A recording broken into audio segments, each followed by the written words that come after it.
Нас не отпустили, нас в автозаке пригнали к парку Панфилова.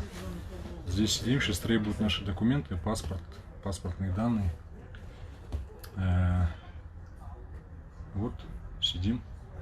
Если кто-то говорит, что нас отпустили, то нас не отпустили. Şu kameraga tartып жүргөн ана бул жерде сиздин ошо улундуу брачкаңызды камап атканда мен дагы заступился. Это место. Биз дагы общий кошуп. Оу. Сонун автозакта отурабыз. О. Так вот. Я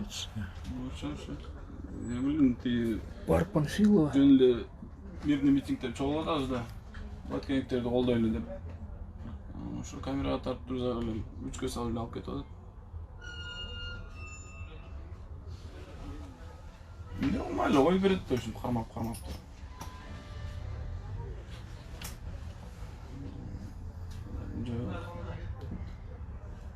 Еще эметип турууга, связь кармап турууга.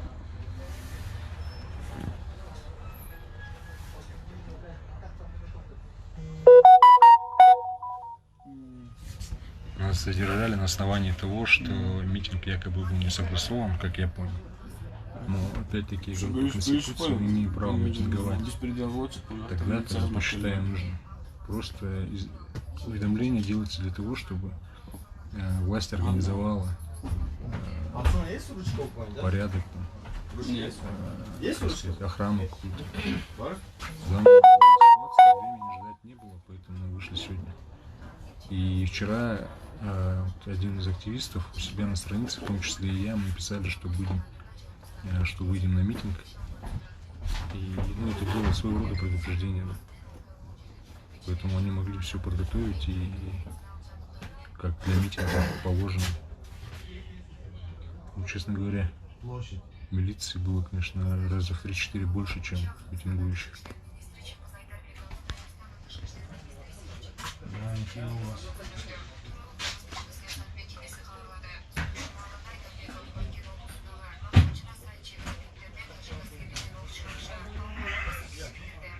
Сидим в автозаке, пока ничего не происходит. Попросили документы для подтверждения личности. Ну, никто из нас не взял документы. В общем, сейчас я не знаю, что дальше будет.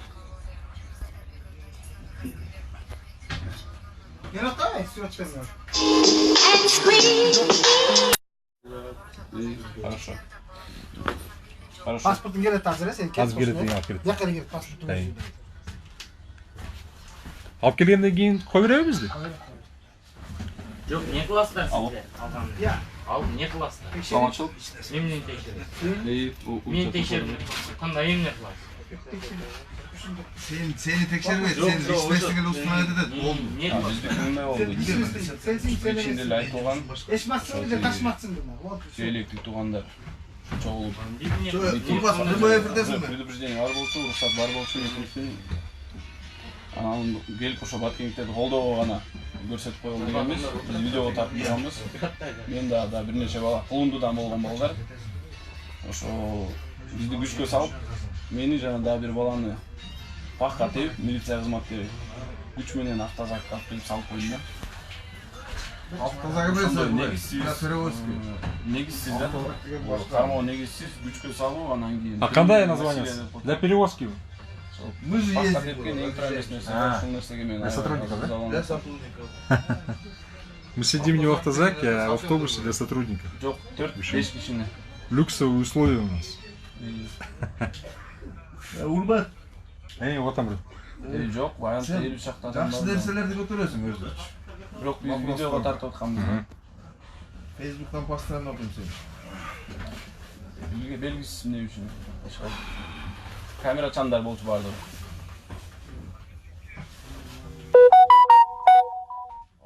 Эме негизги эле, бирок даже конституция боюнча уруксат албастан деле митинг кылса болот да, негизи мондай чрезвычайный ситуация болот. Митингтің не керегі бар? Кандай? Митингтің не керегі бар? Митингке шықпасақ үйлер қимылдабайды тұрып.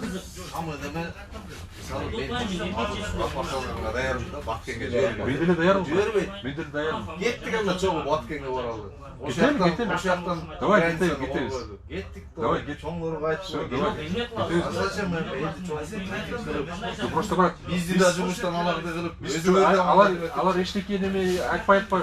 Там просто народ не видит, да, ештеке білмей атабыз. Какая договоренность, сколько отдали земли, ештекені айтпай. Из этого требуют, чтобы все было прозрачно. бізде прозрачно болмайды. Неге болмайды, брат? Вот, эки революция жөнінде қылдық бұны. Бізден бұлышты сатты, қатыраны сатты. Біз диктаторский өлкө емеспіз, тұрау. Бізде демократия бар, демократия болғандан кейін емес керек. Жақсы болып шыққан. Қандай? Демократиясынан көрі. Эмне жақсы? Демократиясынан көрі диктатор болғанына жақсы. Брат, жақсы емес. Жоқ, брат, диктатура білесің бе, ошо Северный Корея. 120 депутатын не қылды азыр? Ештеке қылбай отырады ма? Ошончо айтпайсыз. Алардан пайдасы жоқ да. Партийный список емес, блядь. Өтініп шығарыш керек те. Границаға барсын, чешсін сұрауларды. Блядь, барадын деп қойса сізген тарнышат, блядь. Ошо баранға неме тарынып, прям скандал поднял. А границада проблемалар болгондо унчукпай атпай уж. Айсулу.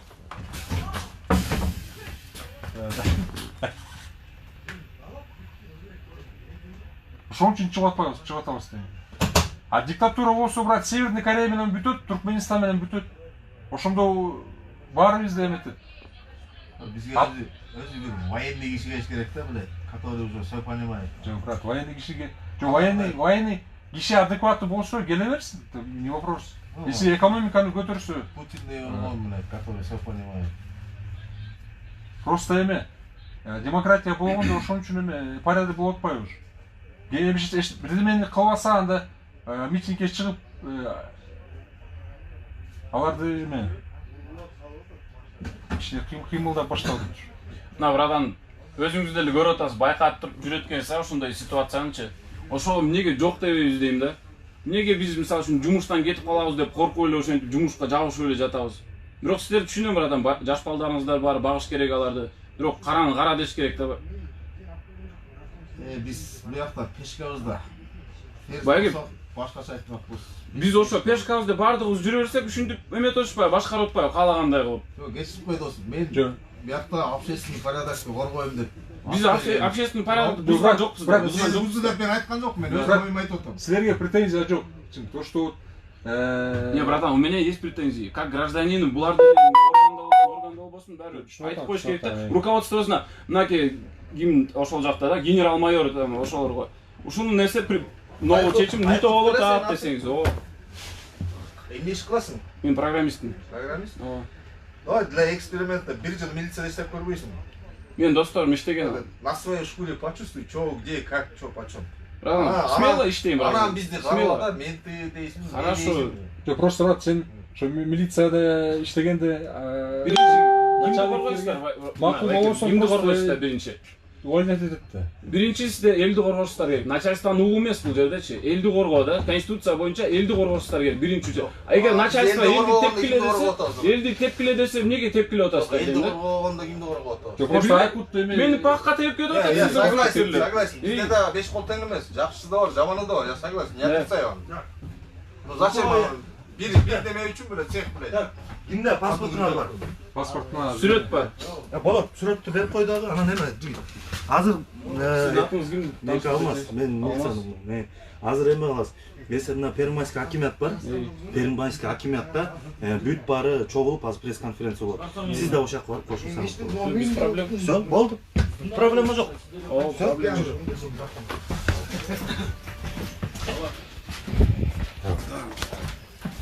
О,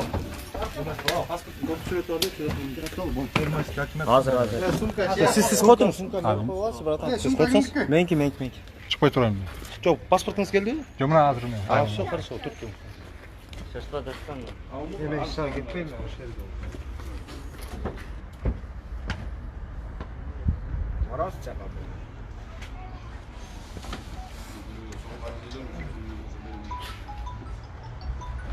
Оу.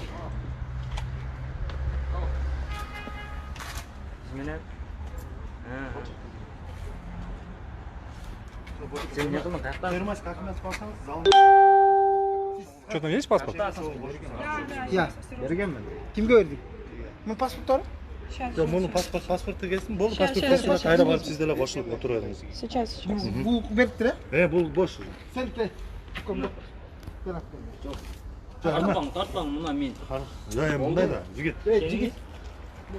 Ойнаған жоқ бізде. Ойнаған жоқ, дешатқа. Жоқ, еркекшіл айт, отпай, Сен мен паспорт сізге ешнәрсе өшіп болбайды. аламын. Сен ешнәрсе болбайды. Жоқ, мындайлы қолынан тартып қой, өз ешнәрсе. Беріп қойсын, болды, тартып қойсын, бош. Просто личность установим, и все, саған ештеке болбайды. Переживать етпе, мен жооп беремін. Болды, бош күні. Барып Разговаривал с Мариной. Первомайский акиметқа қосылсаңар болады. Дағы балдардың бары бар тат. Сейчас. Тапсын. Алмаз. Бош, сіз барып бермей қосыла берсеңіз болады. Здесь точно нет.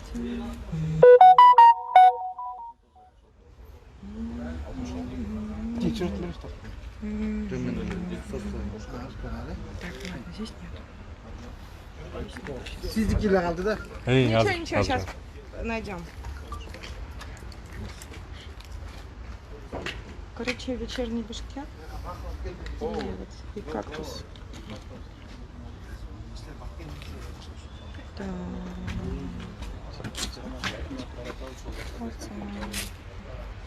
Честно.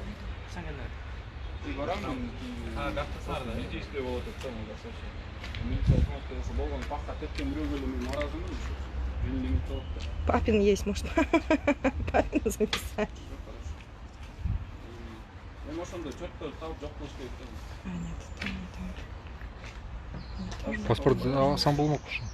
Ну, этот, может быть, мой тогда? У меня с собой интересно. Подожди. Ну, можно Сейчас, на подожди, него? я сейчас я просто постараюсь сам. Подожди. Я просто записывала. Ой, у меня точно он был. Башқа алар, короче, аны ошону папка теп салды, мени папка теп салды. Жоқ, уну эмес, мени теп салды. Ладно, сейчас, подождите-ка. Точно есть?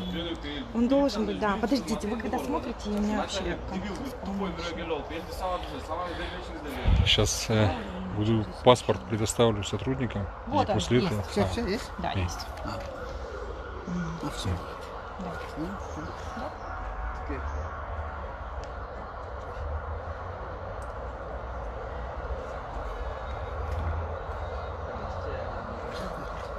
Почему?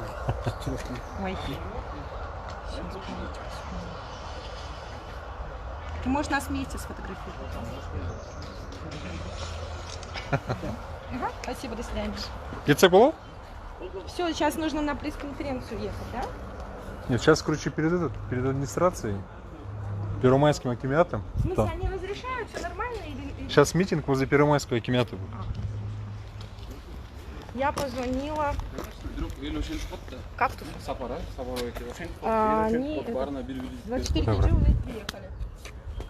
Хорошо, ты 24 KG приехали уже. До свидания.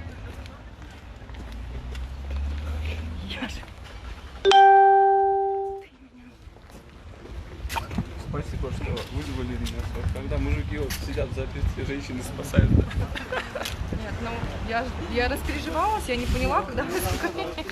Ну, позвонила сразу журналистам. Вот что нужно. Самое главное журналисты. Нам сейчас Я одно понял, короче, баткенские как люди, они вот очень пассивные, оказывается. Вот нас там забирают, они ничего не делают, просто посмотрели и все. Ну а что они должны? Они же не будут прыгать на автобус. Не, когда вот ребят начали забирать, я тоже заступился. меня Не-не, тоже ну сейчас, забрали. видишь, а вот сейчас нас, в отношении нас вроде ничего не было такого, поэтому, как бы это, сейчас, если бы ребята поперли бы там, Ну. неизвестно, чем бы закончилось это.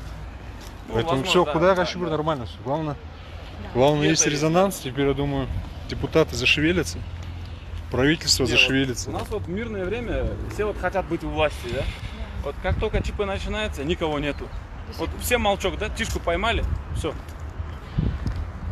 Когда надо армию туда отправлять, отправляют дипломатов. Дипломаты должны были вот это все предотвратить, да? Конечно. Куда смотрели они, что они делали? Не, вот даже сотрудники милиции понимают, что наши депутаты возмущаются, когда кто-то из граждан называет их баранами.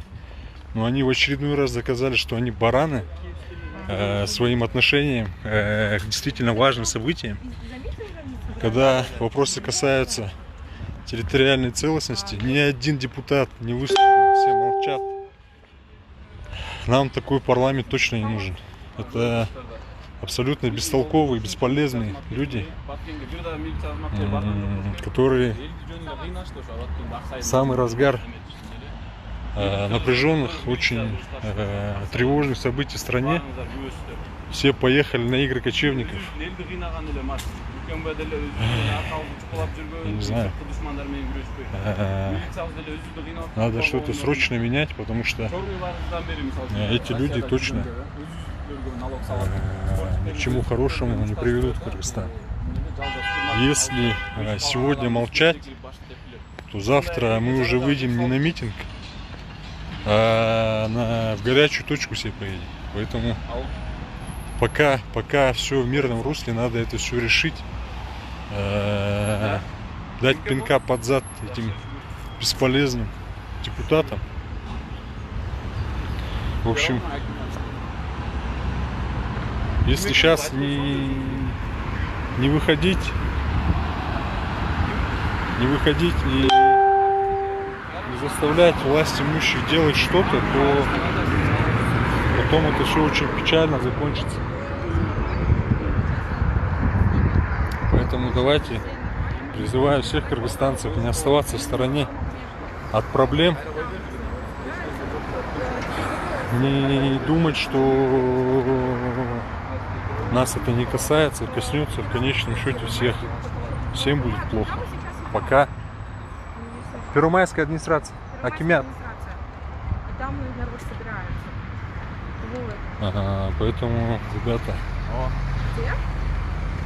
надо что-то делать. Парки Максима Горького, не знаю. Если мы будем молчать, Я не знаю. Это вот все очень плохо закончится для нас. Сейчас у кого есть возможность, походите к Первомайскому Акимяту. Там вроде митинг разрешили. Хотя парадоксально, что в стране, которая пережила две революции, умудряются разрешать или запрещать митинги. Они по определению должны быть разрешены везде. И никто не вправе нам запрещать это делать, потому что право на мирные митинги и демонстрации гарантировано нам Конституцией. Хорошо, Марат. Все, я буду. Мы же живем не в какой-то диктатуре, правильно? В стране с диктаторским режимом. Мы пережили, страна пережила две революции. И люди не зря отдались. Вернее, если сейчас подобные задержания будут распространенным явлением, то получается, люди отдали зря свои жизни.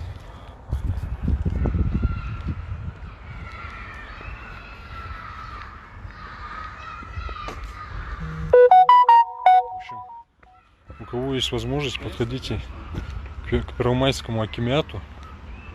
Там сейчас вроде будет митинг.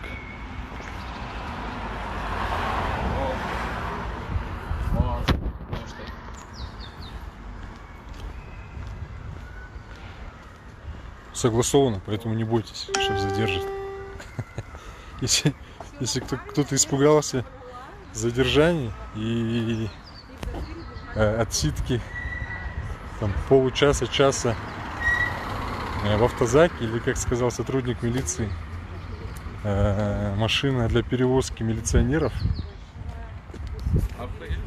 то сейчас можете этого не бояться. Митинг там согласованный, организованный, насколько я знаю. Поэтому Первомайский Акимят находится на Джибек-Джолу, Орузбек, Логвиненко, по-моему. Поэтому приходите сюда. Молчать уже нельзя.